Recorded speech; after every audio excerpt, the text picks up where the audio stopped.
Imagine करो एक ऐसा लड़का जो चार्टर्ड अकाउंटेंट था, जिसने करप्शन के खिलाफ आवाज उठाई, जिसने आम आदमी पार्टी को नेशनल लेवल पर पहुंचाने में बड़ा रोल निभाया और फिर एक दिन सब कुछ बदल गया। जी हाँ, हम बात कर रहे हैं राघव चड्ढा की, एक आम आदमी पार्टी का सबसे चमकता हुआ चेहरा। आखिर क्यों छोड़ दिया उस पार्टी को जिसके लिए वो सालों तक लड़े? क्या ये आइडियोलॉजी थी या पावर का गेम? आइए इस वीडियो में समझने की कोशिश करते हैं।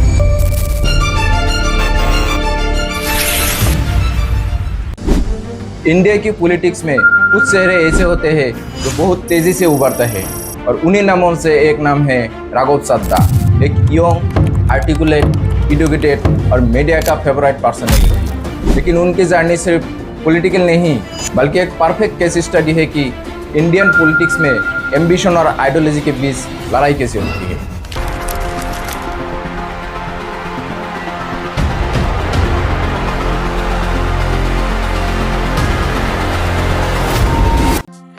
राघव चड्ढा का जन्म 11 नवंबर 1988 को दिल्ली में हुआ। उनका स्कूलिंग हुई मॉडर्न स्कूल दिल्ली से।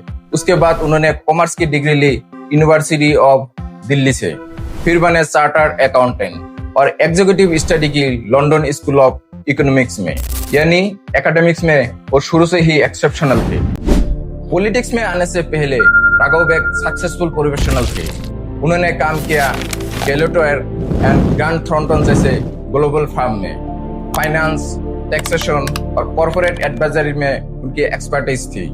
सीधी बात, उनके पास एक कंफर्टेबल लाइफ थी। लेकिन फिर आया एक मूवमेंट जिसने सब कुछ बदल दिया। साल 2011 देश करप्शन के खिलाफ सड़कों पर था। अन्ना हजारे के आंदोलन लाखों युवाओं को इंस्पायर कर रहा था। इसी मूवमेंट में राघव जुड़े और यही उनकी मुलाकात हुई अरविंद केजरीवाल से।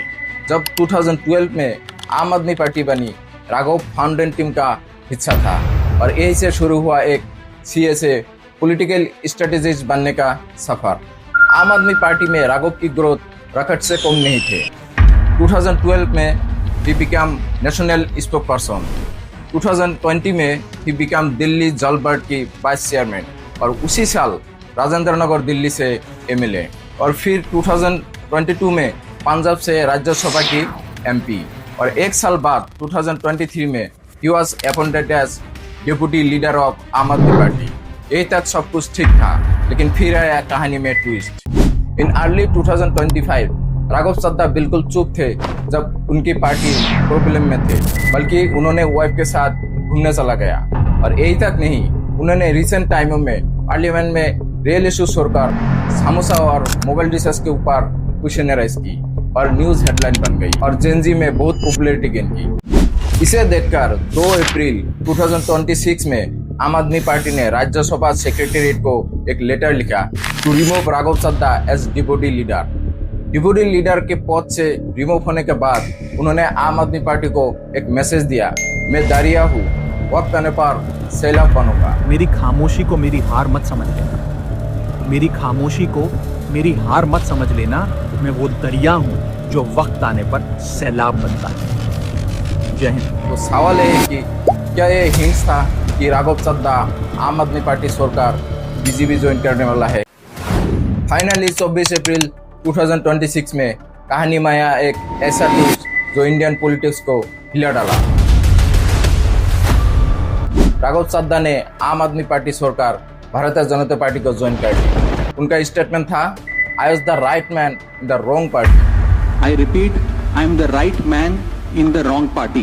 राघव चड्ढा की कहना है कि जो पार्टी करप्शन खत्म करने के लिए बनी थी, वो पार्टी आज करप्टेड लोगों में बुरी तरह फंस चुकी है। लेकिन आज मैं बहुत दुख के साथ, बहुत पीड़ा के साथ और बहुत शर्म के साथ ये कह रहा हूं कि जो पार्टी करप्शन खत्म करने की कसम खाकर बनी थी, वो पार्टी आज करप्ट और कॉम्प्रोमाइज लोगों के हाथ में बुरी तरीके से फंस चुकी है।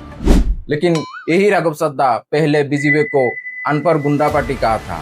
और मेरा ये मानना है कि बीजेपी एक गुंडों की पार्टी है, अनपढ़ गुंडों की पार्टी है। वो सिर्फ गुंडागर्दी करते हैं और पेट्रनेज देते हैं गुंडों को।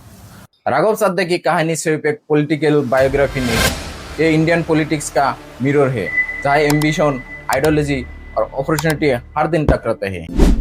सवाल सिर्फ राघव पर नहीं दोस्तों, सवाल हम सब पर है। क्या हम लीडर को उनके वर्ड से जज करते हैं या उनकी एक्शन से? आपको क्या लगता है, राघव सद्दा ने सही डिसीजन लिया या ये सिर्फ एक पॉलिटिकल ऑपॉर्चुनिज्म है? कमेंट करके जरूर बताएं। और ऐसे ही डीप पॉलिटिकल एनालिसिस के लिए चैनल को सब्सक्राइब करना मत भूलिए। वीडियो देखने के लिए बहुत बहुत शुक्रिया।